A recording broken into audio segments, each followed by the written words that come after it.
Salmo 150 diz assim: Aleluia!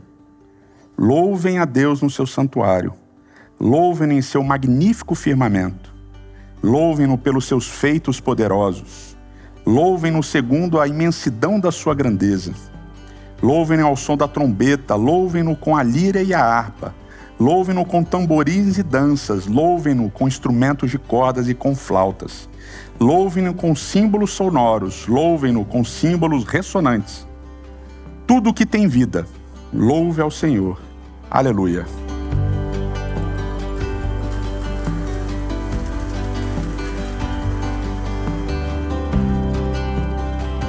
Os editores dos Salmos resolveram concluir o livro inteiro com 6 salmos de aleluia.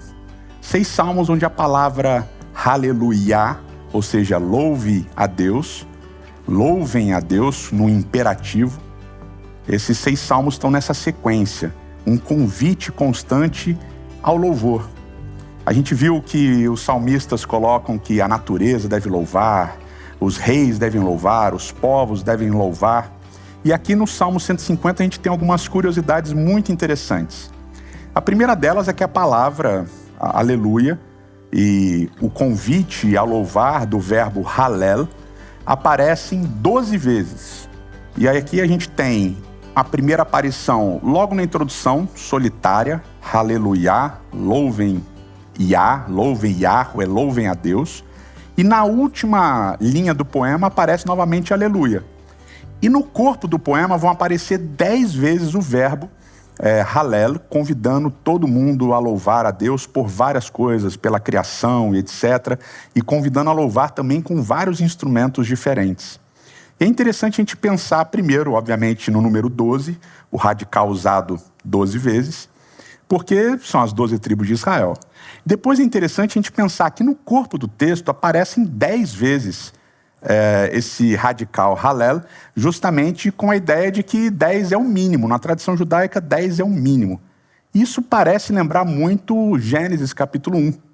Que lá em Gênesis capítulo 1, quando Deus cria o mundo, a expressão "e disse Deus" aparece 10 vezes também. Ou seja, é como se em Gênesis 1 o relato da criação fosse o mínimo. Esse é o mínimo que Deus fez. E aqui no Salmo 150 aparecem 10 vezes o radical halel, justamente dizendo que louvar a Deus essas 10 vezes, esses 10 convites, são o mínimo. Isso é o mínimo que a gente pode fazer para louvar a Deus. E aí ele começa, no primeiro verso, com 2 expressões interessantes. Ele começa com mikdash, que é a ideia de templo, louvar a Deus do templo. E depois ele fala louvar a Deus do firmamento, raquia, justamente remetendo a Gênesis capítulo 1 também. Agora o mais legal é a última linha, o verso 6, porque ele diz tudo que tem vida, mas literalmente no hebraico, kol haneshama, que quer dizer tudo que respira, tudo que tem fôlego de vida, tudo que respira, louve a Deus. Esse é o convite do salmista no final do Salmo. Os editores deixaram isso daqui para o final. Tudo que respira, louve a Deus. E esse público maravilhoso está aqui porque quer louvar a Deus também. Foram 366 dias louvando a Deus. E hoje a gente termina com esse convite. E essa galera aqui atrás está aqui para louvar a Deus também. E a gente diz todo mundo junto? Amém. Louvado seja o Senhor. Vamos lá? Todo mundo junto? Amém. Louvado seja o Senhor. É isso. Um abraço para vocês e até a próxima.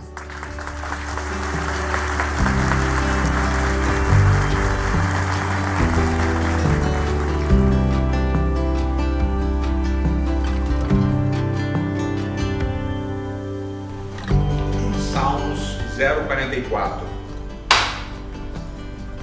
Esqueci como começa. Eu comecei lendo, não foi? Ao invés de usar o paralelismo e colocar uma ideia sendo repetida na segunda linha, a ética como uma teoria da moralidade,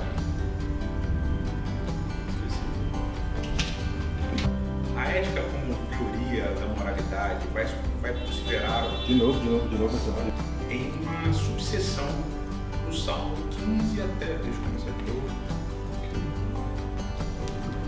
Palavras que ele cantou ao Senhor quando o eixo livrou das mãos de Volta todos. aí. Tá meio amarrada a leitura do começo. Alguns salmos eles trazem antes dele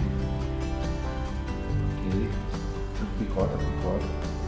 esse rei que vai funcionar como uma figura sacerdotal também.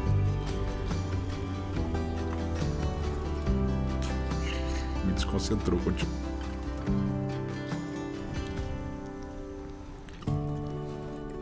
Agora o verso 3, ele tem uma leitura em hebraico muito linda, muito fluida, que diz assim, ó. Yeremu Yermeru. Vamos começar de novo. Olha, como é bom e agradável quando... Edson, a Bíblia está completamente fora. por quanto tempo o Senhor vai esconder o rosto de mim? E depois ele muda. Nessa vida que é tão passageira.